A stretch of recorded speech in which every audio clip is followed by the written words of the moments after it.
अभंग 6वा. साधुबोध झाला नुरोनिया ठेला, ठाईच मुराला अनुभवे. कापुराची वाती उजळली ज्योती, ठाईच समाप्ती झाली जैसी. मोक्षरेखे आला भाग्ये विनटला, साधूचा अंकिला हरिभक्त. ज्ञानदेवा गोडी संगती सज्जनी, हरी दिसे जनी वनी आत्मतत्वी.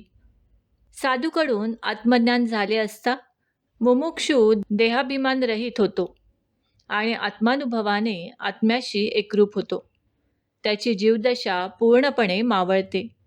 जसा कापराला अग्नी लागताच ज्योत उत्पन्न होते, पण कापूर जळून जाताच कापूरही उरत नाही आणि ज्योतही उरत नाही. हरिभक्त जेव्हा साधूचा मुद्रांकित होतो, तेव्हा मोक्ष त्याच्या पायांशी येतो आणि हरिभक्तीच्या परमभाग्याने तो संपन्न होतो. श्री ज्ञानदेव म्हणतात, म्हणूनच मला संतांच्या संगतीतच गोडी वाटते, कारण त्यामुळेच मला श्रीहरी जनात, वनात आणि आत्मतत्वात असल्याचा अनुभव आला. ज्यांना शब्दबोधाने आपण आत्मस्वरूप आहोत असे कळले आणि ज्यांनी साधनेने त्याचा साक्षात अनुभव घेतला, तो साधू. श्री एकनाथांनी त्यांचे वर्णन असे केले आहे: जे सर्वांगी चैतन्य घन, जयास गुण निर्गुण समसमान, जे निजजीवन सद्भावा. या ठिकाणी ज्यांनी ज्ञानी म्हणजे शास्त्र जाणणारे आणि तत्वदर्शी म्हणजे आत्मसाक्षात्कारी म्हटले आहे, ते साधू. अशा साधूंना शरण गेल्याने ते जो आत्मतत्वाचा बोध करतात, त्यांच्या संगतीत त्यांच्या ठिकाणी असलेल्या भक्तिप्रेमाचा जो आस्वाद मिळतो, त्यामुळे मुमुक्षूचा देहाभिमान गळून पडतो. वेदांतशास्त्राप्रमाणे एका परब्रह्मा वाचून दुसरी वस्तूच नाही, पण आपण मात्र स्थूल, सूक्ष्म व कारण, शरीरे म्हणजे मी असे समजतो. ही सर्व काल्पनिक किंवा भासणारी आहेत. जसा अंधुक प्रकाशात दोरीवर साप भासतो, तसे अज्ञानामुळे हे सर्व विश्व त्या परब्रह्माच्या आधारावर भासते. दिवा आणल्याबरोबर तो साप नुरोनिया ठेला होतो, म्हणजेच साप कुठेही न जाता सुद्धा तिथल्या तिथेच नाहीसा होतो. तसेच साधुबोधाने आपले खरे स्वरूप कळल्याबरोबर विश्वाचे भान तत्काळ लोप पावते. यालाच म्हणायचे नुरोनिया ठेला. पुढे साधनेने त्याला आत्म्याचा साक्षात अनुभव येतो. यालाच ठाईच मुराला असे म्हटले आहे.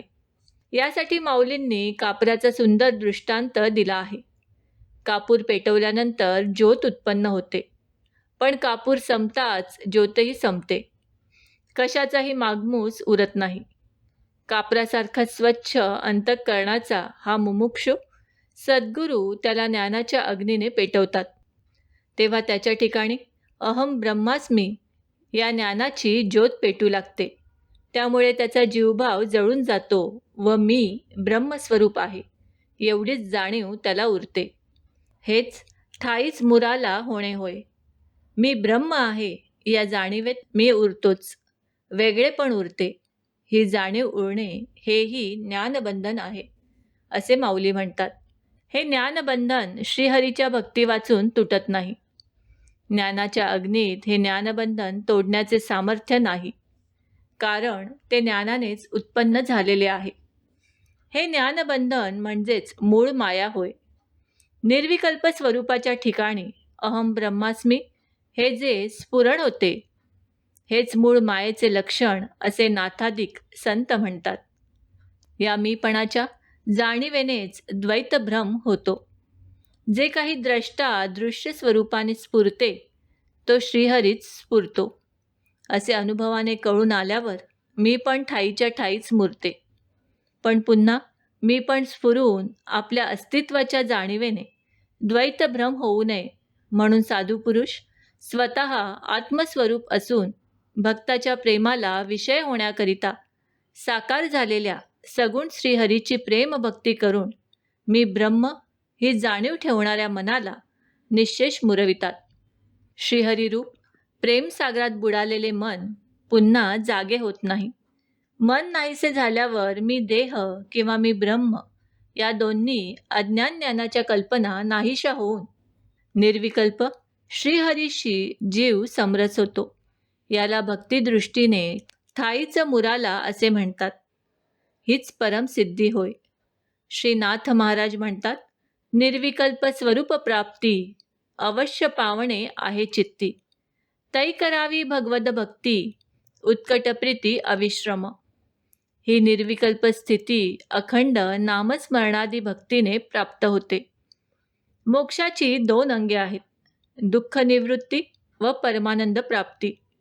त्यापैकी दुःख निवृत्ती जीव ब्रह्माच्या ऐक्यस्वरूप ब्रह्मज्ञानाने होते, पण परमानंदाची प्राप्ती केवळ भक्तीनेच होते. अर्थात हरिभक्ताला केवळ प्रेमभक्तीने या दोन्ही अंगांची प्राप्ती होते. जीव ब्रह्मैक्य विचाराने आत्म्या वाचून दुसरा पदार्थच नसल्यामुळे द्वैताच्या अभावी दुःख होण्याचे कारणच नाही. हे वास्तविक खरे असले तरी प्रारब्ध भोग काळी शरीराला दुःखाचे चटके सहन करावे लागतात. कारण ज्ञानाने सर्व जग खोटे वाटून दुःखही खोटे असल्यामुळे ते भासू नये इतके दृढ अपरोक्ष ज्ञान भक्ती वाचून होत नाही, असे नाथ आदी संत म्हणतात. त्यांची उदाहरणेही आपल्याला भक्तचरित्रात आढळतात. संत तुकाराम, संत मीराबाई, संत गोरा कुंभार, संत रामकृष्ण परमहंस इत्यादींच्या जीवनातील दुःखे पाहिल्यानंतर याची प्रचिती येते. भक्तीच्या योगाने श्रीहरी स्वरूप झालेले अंतःकरण दुःख जाणत नाही. मोक्ष हरिभक्ताच्या रेखे म्हणजे पायातळी येतो. मुक्ती लागती चरणी ब्रह्मज्ञान लोटांगणी. हरिभक्ताला ब्रह्मज्ञान लोटांगण घालते, म्हणून मुक्तीही त्याचे पाय सोडत नाही. ज्या हरिभक्तीने एवढा थोर अधिकार प्राप्त होतो, हे साधनही अतिशय सोपे आहे.